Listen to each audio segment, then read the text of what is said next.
Fausto Ortiz, ex ministro de Finanzas, se encuentra con nosotros en los estudios de la ciudad de Guayaquil. Fausto, muy buenos días, gracias por haber aceptado nuestra invitación.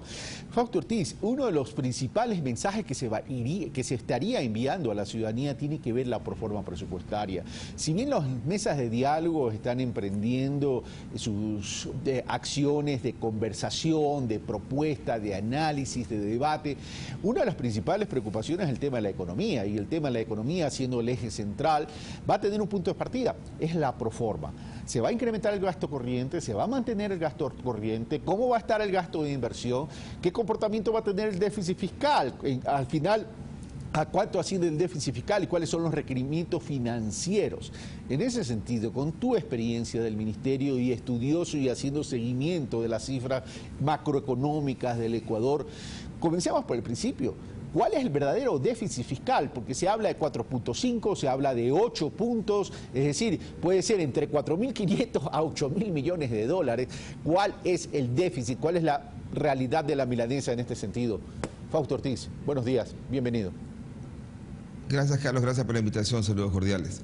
El déficit fiscal de enero a junio en este año 2017 va en 2.021 millones de dólares, un déficit fiscal elevado, si uno considera que el año pasado, en estas mismas fechas, a junio, el déficit fiscal era 7 veces menor, es decir, un déficit fiscal de algo así como unos 280 millones de dólares, es decir, estamos hablando de que en los primeros 6 meses de este año llevamos 1.700 millones más que el año pasado, y si uno mira la cifra completa, el año completo de 2016, fue el déficit fiscal de 6.050 millones de dólares, pero no podemos decir que va a ser los mismos 6.050 millones más los 1.700 millones adicionales que vamos en este primer semestre, y no puede ser porque el déficit fiscal el año pasado estuvo influenciado por un proceso electoral que ocurrió en febrero de este año y que tuvo un empuje del gobierno en el gasto desde del tercero y cuarto trimestre del año, que llevó el gasto de inversión y capital en el último trimestre del año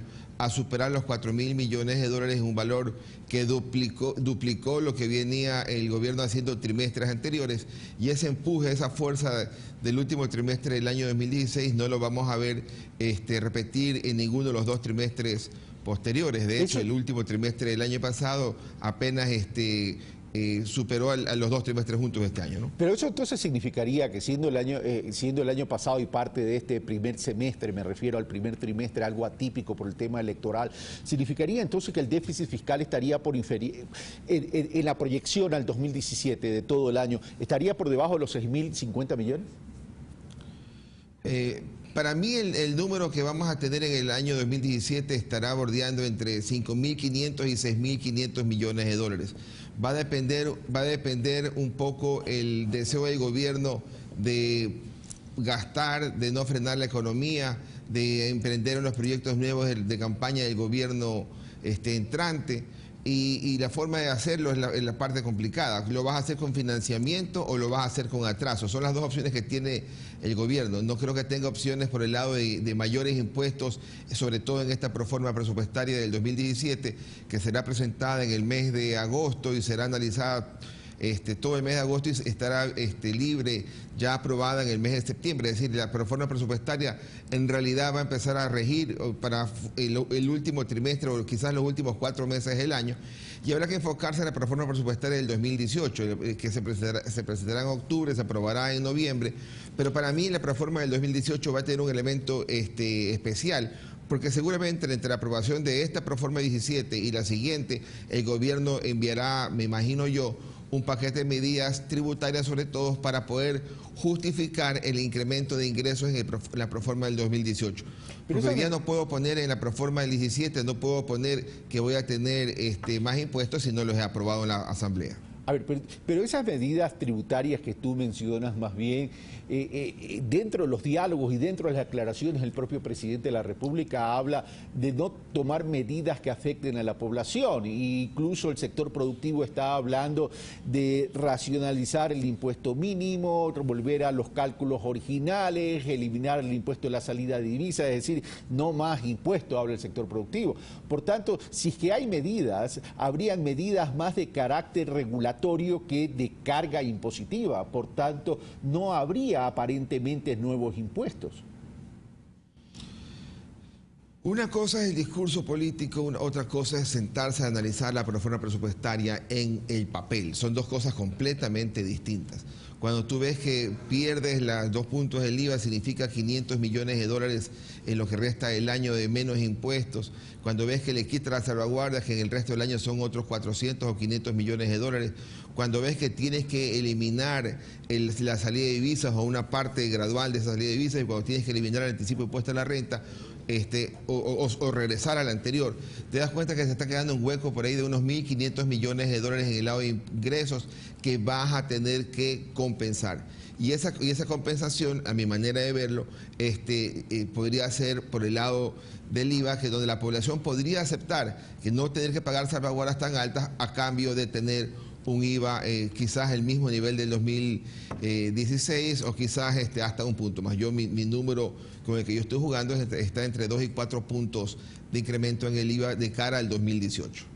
Bueno, pero el tema de la disminución de los 2 puntos del IVA era un tema transitorio por el tema del terremoto en Manabí y en Esmeraldas, eso ya se lo sabía, e iba a estar destinado a financiar temas de carácter específico en ese sentido. Ahora, volvamos al tema. Si la capacidad de maniobra entonces del Estado ecuatoriano a través del gobierno central es casi limitada, muy limitada, entonces pasaría que la variable de ajuste va a ser el gasto de inversión. Y ahí el déficit se va a producir en la medida que se quiera realizar esa inversión para no parar la economía hasta enganchar con la inversión del sector productivo, la inversión extranjera, la inversión nacional, privada, etcétera, etcétera. ¿Qué capacidad de maniobra va a tener entonces para poder acudir a financiamientos y poder cubrir estas necesidades? Claro, el tema acá es el siguiente, ¿no? Si uno mira cuánto invirtió el gobierno en el primer trimestre de este año, le encuentra una respuesta de 1.800 millones de dólares. ¿Cuánto invirtió el primer trimestre del 2016? Encuentra que fue 1.300 millones, es decir, un gran salto, que fue lo que le permitió al gobierno nacional decir, entregué la economía del año 2016, primer trimestre, con un crecimiento económico del 2.6%. Vamos al segundo trimestre de este año, se ha invertido algo así como unos 2.000 millones de dólares en el segundo trimestre de este año 2017, cuando el año pasado se invirtieron unos 1.800 millones de dólares. Es decir, estamos nosotros hoy día como país con más de 3.000 millones de dólares de inversión de obra pública en este año, frente a 2.000 y un poco más en el año anterior. Es decir, hay un crecimiento.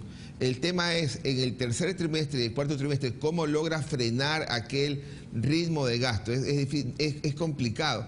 Cuando uno se monta a manejar el tema fiscal, se da cuenta que está montado en una gran bola de nieve que avanza muy fuertemente y es difícil ponerle un alto hoy día.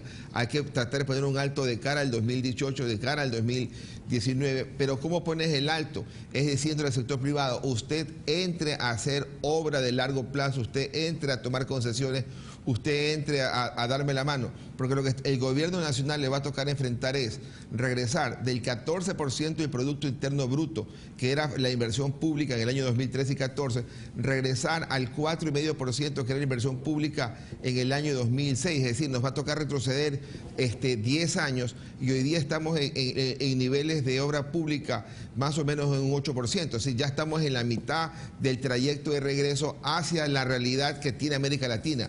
Un 4,5%, un 5% de Producto Interno Bruto en lo que es obra pública. Ya, pero ¿esto qué significaría, Fausto? Que si hay una disminución progresiva del 14 al 4,5 en términos de gasto e inversión, me refiero en relación al Producto Interno Bruto, esto va a afectar crecimiento económico y va a afectar empleo. Por tanto, necesitas apalancarte a través de la inversión extranjera y la inversión nacional. Ya lo dice el ministro de Economía, que el motor de la economía va a ser el sector privado, el sector productivo, pero eso va a tomar un tiempo. Y este gobierno va a durar 4 años, no va a durar más. Entonces, en ese sentido, ¿qué estrategia tú le ves o qué salida le ves al gobierno para apresurar ese enganche a efectos de que no sufra el crecimiento económico? Mira, ojalá que no anden con prisa, digamos, ¿no? Porque no queremos un impacto negativo tan fuerte, ¿no? Ojalá que anden con prisa en incorporar al sector privado. Ahí necesitamos prisa, no tanto en la reducción del gasto.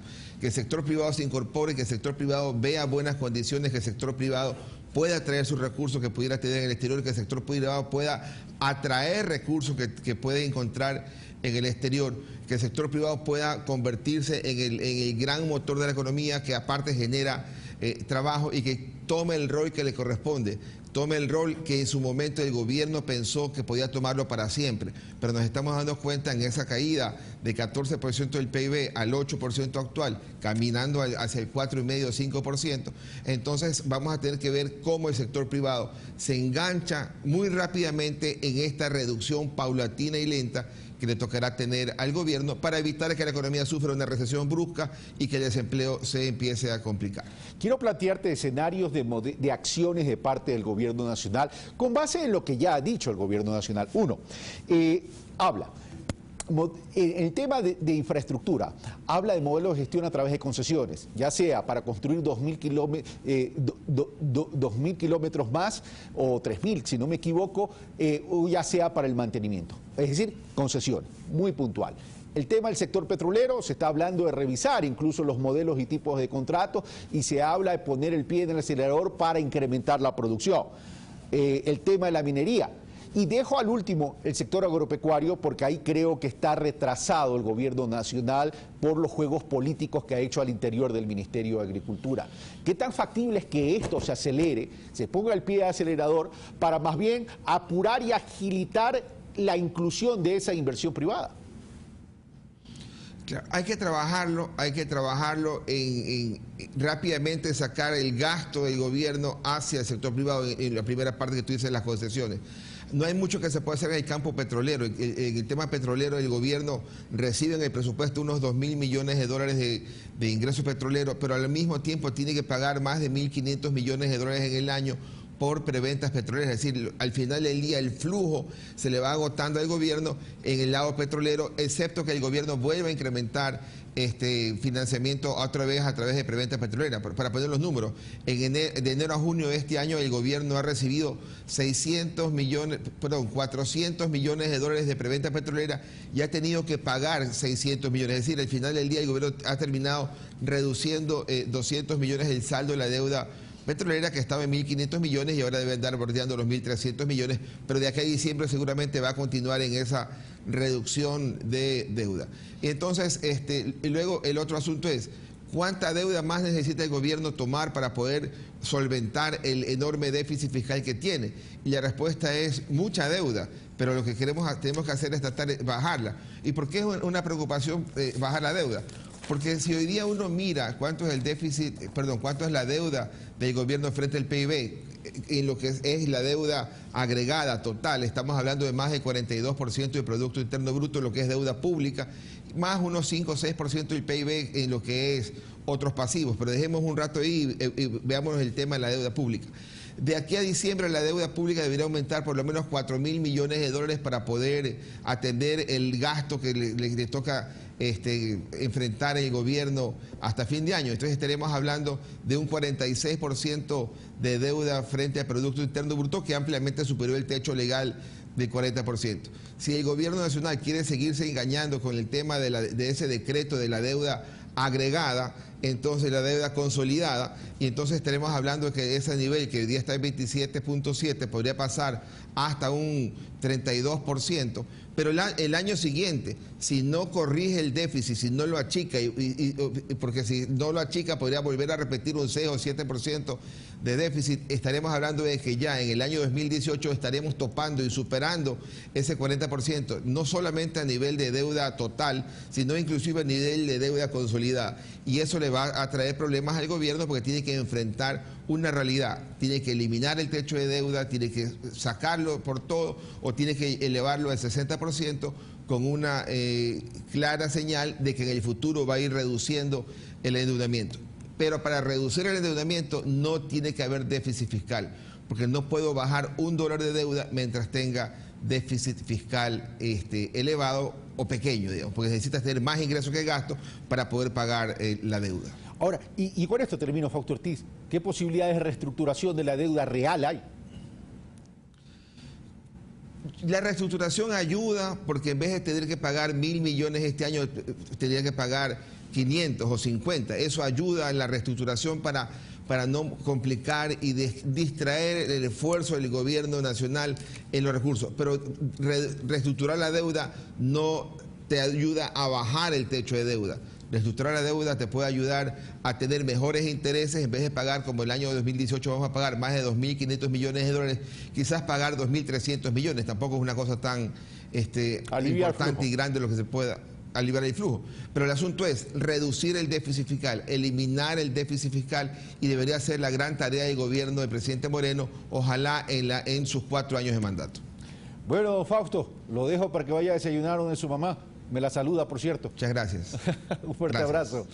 Bueno, nosotros hemos terminado por el día de hoy. Esto fue Pensamiento Crítico. Soy Carlos Rabascal. Los espero el día de mañana. Y por cierto, gracias por la sintonía del día de ayer en Pulso Político sobre el tema de seguridad vial. Un fuerte abrazo.